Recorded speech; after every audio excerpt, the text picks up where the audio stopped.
May nagtanong sa internet kung paano nyo ba nalalaman na addict na kayo sa porn. Ito yung ilan sa mga comment na nagustuhan ko. May nagsabi na kung mas malaki na yung kanang mong braso sa kaliwa mong braso. Yung iba naman sinabi na nagpunta ako sa Turkey at sinubukan kong manood ng favorite porn ko, pero nakablock yung virtual porn nila. Nasira yung bakasyon ko kaya umalis ako ng mas maaga. At yung iba naman sinabi na sinubukan ko mag three-way sa aking stepsister at stepmom ko. Inappropriate pala yun. Nasira yung Christmas namin. Pero seryoso guys, totoo ang porn addiction. At kung nag-i-struggle kayo at naghahanap ng paraan para mawakasan ang inyong porn addiction, wala akong pakialam sa iba kayo lumapit.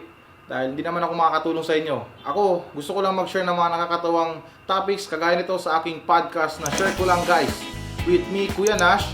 At kada linggo nag-upload ako ng mga kaabang-abang natin na topic katulad ng pang-personal, malungkot, masaya, nakakatawa at konting spice na rin sa mga pag-uusapan. At sensitive na mga topics natin.